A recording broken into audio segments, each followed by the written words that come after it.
fitness challenge. So we'll go ahead and get started. If you feel the need to get up, I get more before I'm done talking, go for it. So I can see that there's at least some pumpkin rolls left over. So feel free to have more. As Sarah said, my name is Kelly. I'm with Madonna Fit for Work. I'm the registered dietitian with that team. And I've been here a few times before, so you may have seen me, you may not have. If not, I will kind of tell you my food philosophy is to make healthy eating enjoyable. I think that, it's very important to take care of your body with good nutrition, but I think that food is also something that is meant to be enjoyed. So I like to marry the two. And I'm actually really excited to be here, to talk about the holidays, because typically in November and December, I'm very unpopular with people. Most people do not want to talk to me, which I understand why, but they probably think too that I'm going to come in and be like, you should not be having this and this and that. Do you know nobody how calories are in that and that sort of thing? But I do think that, part of the holiday fun is the food, and when you, can employ a few different tricks, you can definitely enjoy the holidays without maybe starting the new year with a few extra pounds. So one, of course, is trying to put a healthy spin on different recipes.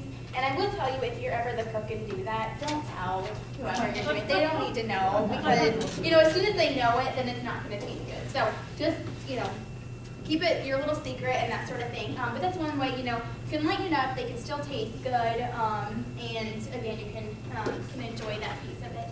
A couple other tricks that I use just before we get started is I really focus on two main things. And one is being picky. So, and I really use this tactic 365 days a year. I say, if you don't love it, don't eat it.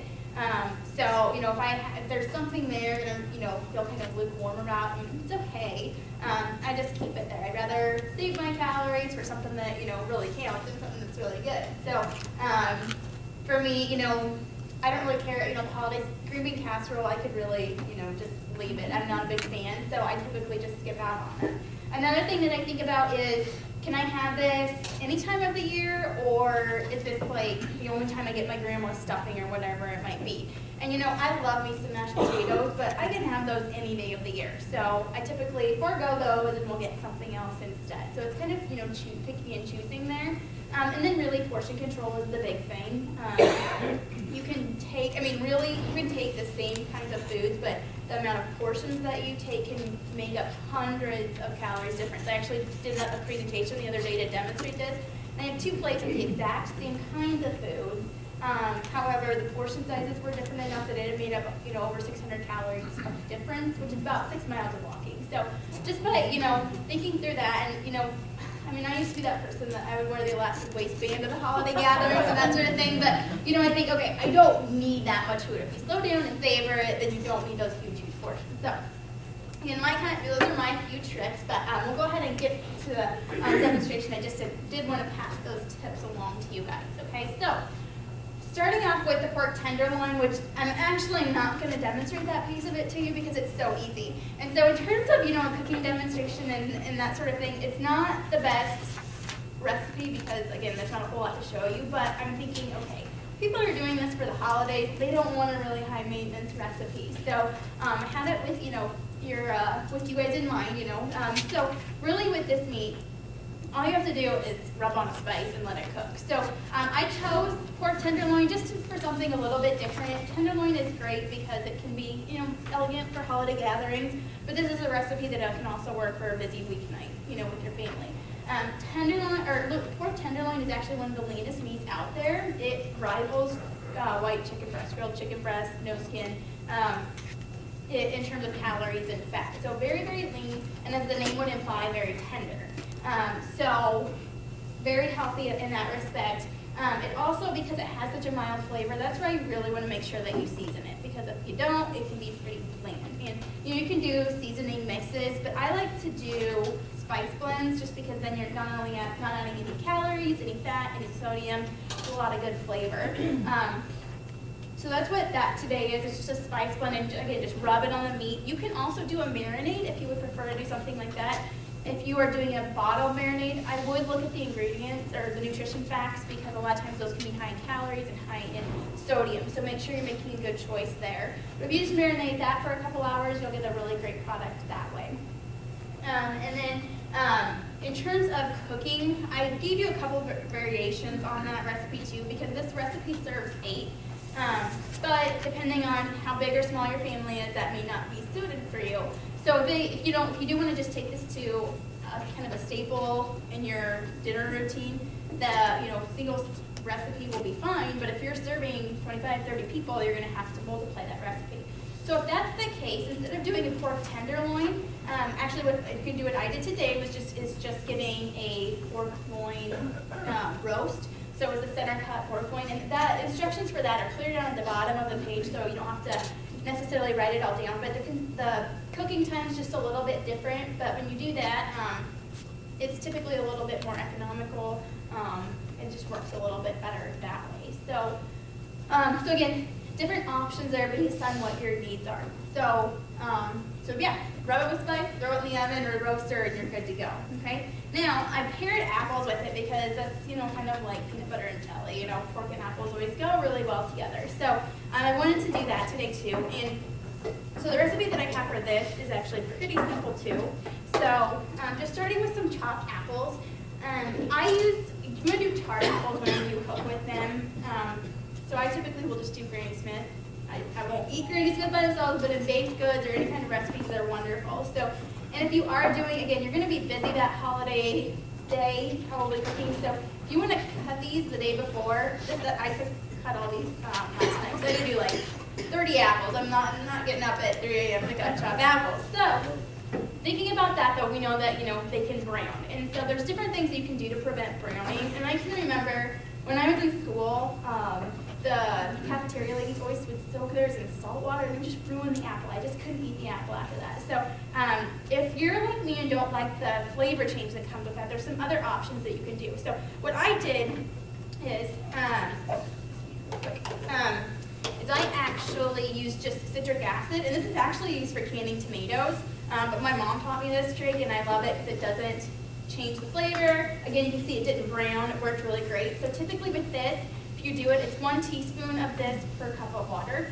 Another thing that you can do, which I haven't tried, but one of my health-minded friends really likes, is just soaking it in club soda, too.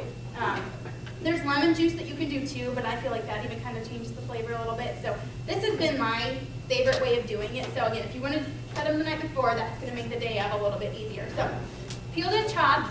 I did peel them. If you want to keep the fiber content a little bit higher, just keep the peel on. And that does save you a little bit of work too. But just for simplicity and not knowing everybody's preferences, I just took the peel off. There's still some good fiber in there. Okay. So you're going to put the apples in a skillet and then a little bit of brown sugar. And it might seem like a lot of brown sugar when you're looking at the recipe, but by the amount of apples that there are, it really comes down to not all that much per serving. And then I added in just a little bit of cinnamon. Okay, so basically you just stir this all together and over moderate to low heat and just let it cook, typically 30 to 40 minutes. It depends, again, if you're multiplying this recipe for a crowd, you're going to have to allow a little bit extra cooking time.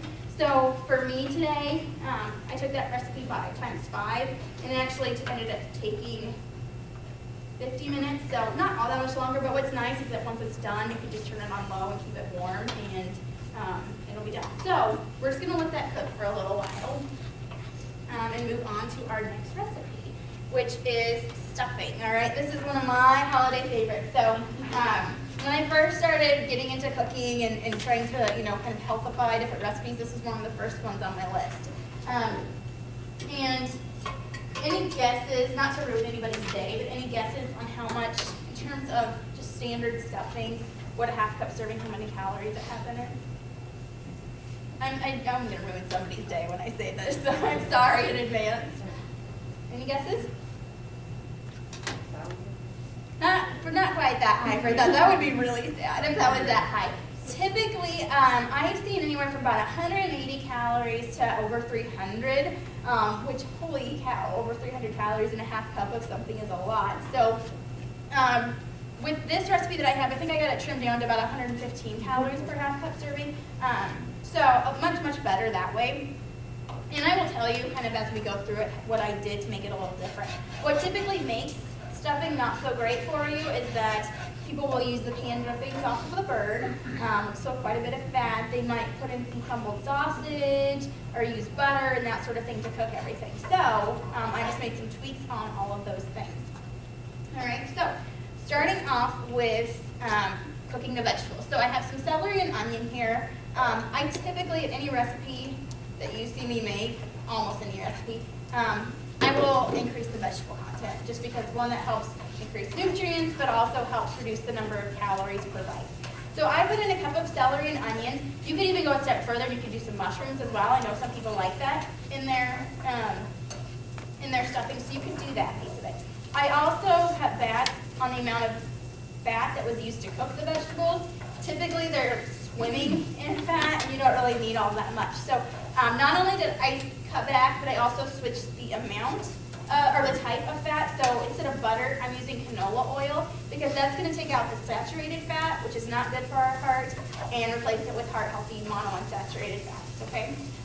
And I will tell you, I did make a typo in there. So the ingredients list says canola oil, and then the instruction list says cook it in the butter. Don't cook it in the butter, cook it in the canola oil, okay? So I'm sorry about that.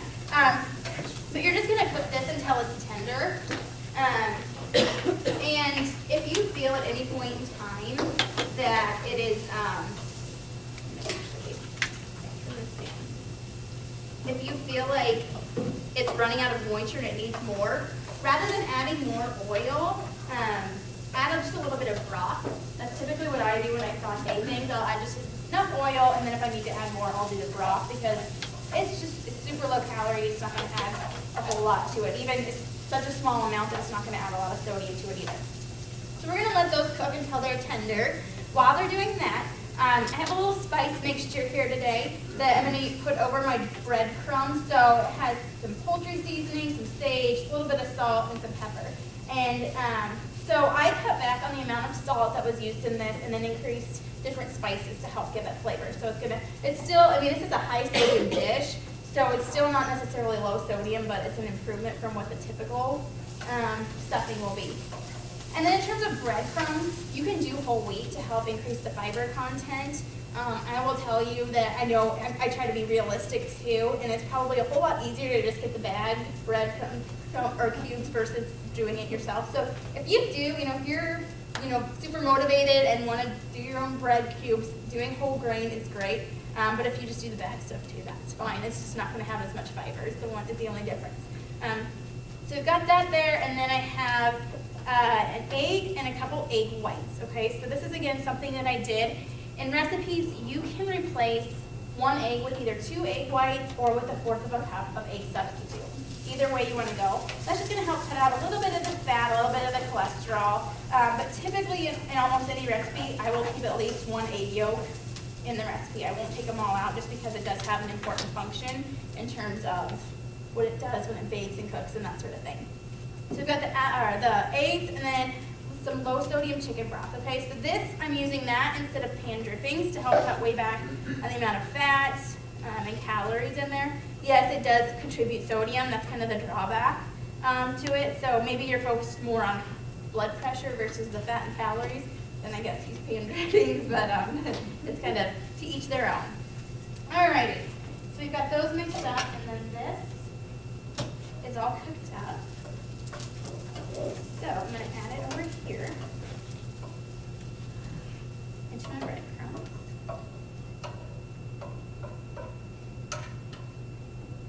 Alrighty. And then pour this in. And we just mix it all together. So it looks pretty nasty right now, but it comes out to something really amazing,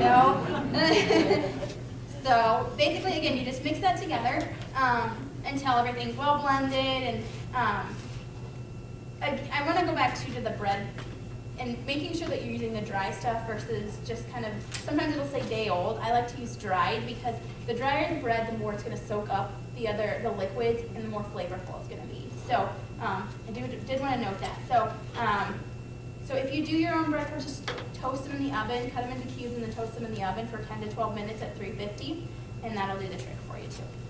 All right, so after we've got that all mixed in, you just throw this stuff in the slow cooker and stir stir it every now and again. I do like to keep my eye on it because it tends to dry out, and so I will put chicken broth in as needed to help make sure that it doesn't get dried up, and then stir often so it doesn't get crusty against the sides. But it's great, again, for holidays because it frees up oven space, so you don't have to share quite so many things there.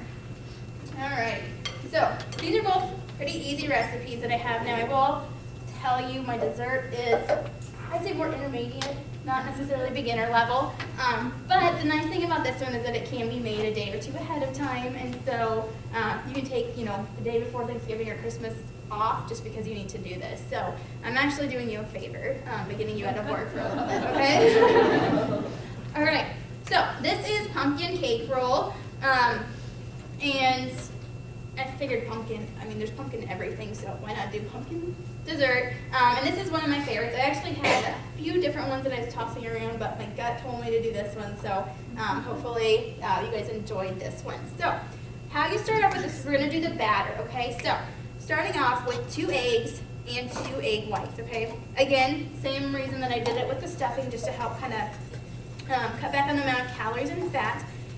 And again, especially in baking, it's very important to still keep at least 1 yolk in there. So if you wanted to, you could go another step and take out another egg, but it's good to do it kind of gradually. So instead of, doing tons and tons of changes to a recipe, do some small tweaks, a few small tweaks, and then if it turns out okay, the next time you make it, you can make additional tweaks, okay? So with this, you just beat it. The directions say 3 minutes, but if you don't have that kind of patience, just until it's kind of well mixed and creamy.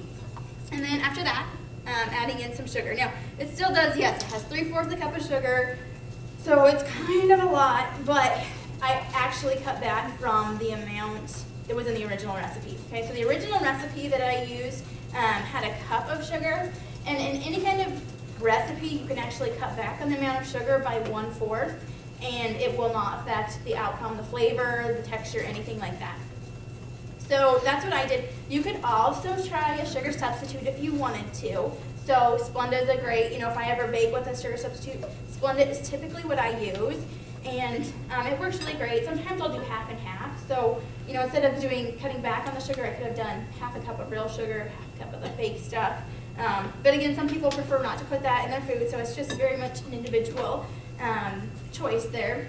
If you do use substitutes, keep in mind that they tend to brown a little bit faster when they're cooking, so you need to keep your eye on it to make sure that it doesn't, get too brown, because then it's going to be kind of dry and crusty. So just keep your eye on that. So we've got this mixed together until it's creamy, kind of thicker, and then we're going to add in our pumpkin, okay?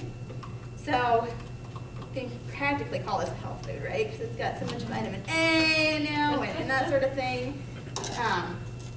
And then just mix this piece of it together. And make sure, when you're doing the pumpkin, that you're not getting the pumpkin pie filling, you're just getting the pure pumpkin. And mix that together. And then we're going to add in our dry ingredients. So I just have some flour. You could I just use white flour, but if you wanted to, you could do half white flour, half whole wheat flour, and that would increase the fiber content a little bit. And then in terms of spices, I put in cinnamon, nutmeg, ginger and cloves. If you didn't want to buy all those different ones, you could probably just do pumpkin pie spice instead, and it would turn out just fine. I also put in a little bit of baking soda and a little salt. So just mix that together until it's all mixed, and then you're going to bake it in a 10 by 15 pan for about 10 to 15 minutes. With this pan, you want to put wax paper on the bottom, because that's a very crucial step for the process down the road. So we're just going to start here. Does parchment paper also work? I've never tried it, but I'm sure it would. All right, so I'm going to put mine out of my oven here, and I've got mine. So I've got my cake roll here. Let it cool for about 5 minutes, and then this is very key, is using some powdered sugar on a little tea towel here, a thin tea towel, and you can be pretty generous with this because it's going to make the next part a little bit easier, and you won't break the cake, because I kind of broke maybe 1 or 2 yesterday. So I learned this is what you don't do, okay? So learn from my mistakes. Okay, so pan is cooled and we just flip it over then onto our tea towel. So it's still gonna be hot, and then we're just gonna take off the wax paper, and you know, it's still supposed to be hot, and since this is actually cool, I'm a little nervous about how this is gonna work out, so you're gonna have to give me a little bit of grace here if it doesn't work out exactly how I planned, but I did wanna show you how to do this piece of it. So, we've got our wax paper off, except it wants to stick over here. Okay. All right, and then what you're gonna do is just roll this up. So, and this is probably where it's not gonna work, because it needs to be hot as you roll it up, otherwise it's gonna break. So we're just gonna, actually, hey, it's working pretty good. Look at that, I'm not breaking it. Win for me. Okay, so roll it up. I'm really excited about that. I thought that was gonna be a flop. Okay, so we've got that rolled up, and then you're gonna let it cool completely. And again, that is key, because if you don't, it's gonna break, okay? So, I've actually done this, and I got my other roll here, and then it just wouldn't work if I if I used this one, okay? So, all right, so now we've got it, and we're just gonna unroll it. And this is the one that I broke, okay? So bear with me a little bit. So this is kind of a practice one. I unrolled it too fast. So it doesn't have this crack, is what we're gonna say, is that it's just nice and pretty. Okay? Exactly, okay? So after that's cooled, we'll roll it apart and we'll put our filling in, okay? So we will move on to that. So this is reduced fat cream cheese, okay? So what I did to help make this recipe a little bit lighter is I, of course, used reduced fat, and I cut back on the amount, okay? So I'm just putting in some powdered sugar here. So that's gonna help. What you can also do is, I mean, you can use fat-free if you want to. I personally don't feel like it gives it quite the flavor. I feel like I miss something when that happens. So, can you use this here too? So you could do, if you do fat-free, I would do half fat-free and half reduced fat to make it a little bit better. Okay, and then I'm gonna put in a little bit of butter as well. And banana. So, and there were a ton of these pumpkin cake roll recipes out there, and I have to tell you, the one that I saw that I think my jaw hit the floor, because you know, there's butter in it, which of course, you know, that's fine. I cut back on the amount that was used, but the worst one that I saw was like, it was like, oh gosh, I want to say like 6 tablespoons of butter or something ridiculous, and I cut mine way down to only 2 teaspoons. So that can make a huge dent in terms of calories. So just stirring this together. What I'm doing, and so typically it works better when you have an electric mixer. I'm gonna get a little arm workout so I can skip that later. But just mix this until it's well blended, and make sure too that you let the cream cheese thaw nice and good so that it's easier. Because if I let it thaw, and this is still how hard it is. So, okay, so you're gonna just mix this until it's nice and smooth and creamy. And then we're going to use it as our spread. So again, this will be interesting how I do this on a broken cake. But We'll all imagine. Exactly. Just pretend you don't see anything. And what I do when I'm spreading this is I'm a little more generous on the end that's going to be in the very center. And then I typically will let a little bit, I won't go clear to the edge on the end, because it kind of, as you roll, it likes to go that way, and so it kind of spills out. So if you go thicker on one end, make it the beginning, the centerpiece. So just spread it evenly all over here.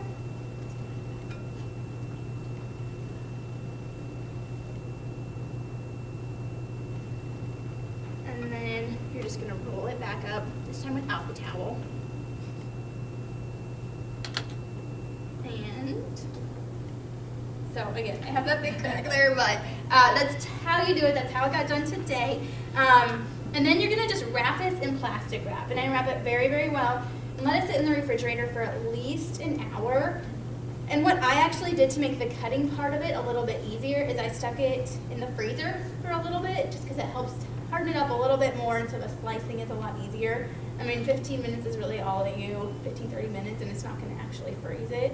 And then, just as because this can be kind of sticky, I just garnish it with some powdered sugar, and that kind of takes that piece of it away. And voila! So we have our holiday meal. Oh wait, I didn't finish the apples, which they're not quite done yet, but as they cook, they will get, you can just kind of mash them as you stir, and it just sort of turns into the applesauce. And then at the very end, you'll just stir in not quite a tablespoon, I think a half tablespoon of vanilla, and you'll be good to go. And this is something too that you can serve it warm or cold. It's really up to you. So again, you could always make this ahead of time too and serve it cold. It's just really what you would prefer to do. And then this would keep in the refrigerator for a couple days too. So you could always have it, have the leftovers with this. All right, I think I got all the stuff done. That was a little ugly, but you can kind of see again how I got it done. So, does anybody have questions about any of this or anything at all in terms of? It's delicious. How does the pumpkin roll compare, like calorie-wise, to pumpkin pie? So for one slice of this, which actually the pieces that you guys got were slightly smaller than what a serving size is. And this one that I had, I got it trimmed down to 220 calories. A typical, it depends on the pumpkin pie who makes it, but the average slice has about, I'd say 315 to 340 calories. That's 4 1/8 of the pie, okay? So, like one side of my family, they'll cut half the pie in like fourths, so it'd be like 4 pieces on one side and then 3 pieces on the other. So if it's an 1/8 versus a 1/6, that's gonna make a difference as well.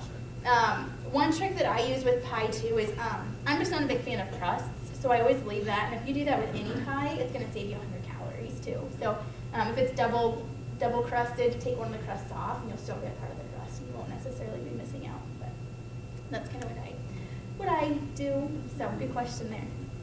Can you buy the 100% pumpkin in a can? Yep, it's just pure pumpkin is what it'll say versus the pumpkin pie filling. So and if you're ever not sure, just look at the calories, and the plain stuff will have 40 or 50 calories per serving, and so if it's way above that, put it back. That's not the one you want. Do you have any suggestions for gravy for lightening up the? Not using the pan drippings, and using the broth instead. Again, it's going to add some sodium to it, but it's going to, I mean, your holiday meal probably is going to be high in sodium regardless. So doing that piece of it is going to make the biggest difference. And I have a hard time saying use the jarred stuff because I like making it, but the jarred stuff is actually usually a lot lower in calories because they probably don't use pan drippings. But I will just use the broth, or if you want to use a little bit of the pan drippings, cool them, so stick them in the refrigerator, let the fat rise to the top, and you can skim the fat off, and then that's going to help at least a little bit to reduce the amount of calories. And you could always mix, do part drippings, part broth too, so you get a little bit of the good stuff in there. Yes? What is can you put that mixture on the pumpkin roll before it's cool and then roll it up then? I wouldn't unroll the cake before it is cool, because when you do that, it's going to be more likely to break. So the cooling piece helps it stick together. So that's why mine broke yesterday, because I was checking it too soon, and it was still warm when I unrolled it. No, I think what she means is like, instead of doing a 2-step process of rolling it, just roll. Oh, I got what you're Roll saying. it. I don't know that I would, because I'm worried that the heat would just make it kind of melt a little too much, and I'm worried that it'd get runny and kind of run out. So, I mean, you could try it. I would do a test run, but I would probably stick to it. The cake and kind of disappear. Yeah. How long does it usually take to cool? Like you said, you checked it too early, like quite a while. Because I had like, 5 of these cooking at the same time yesterday. Maybe 45 minutes. But you know what you could do too, like if I ever want something to cool sooner, I'll just stick it in the refrigerator. So you could do that, or it's cold enough outside, you just stick it outside. As long as the squirrels don't come and get it.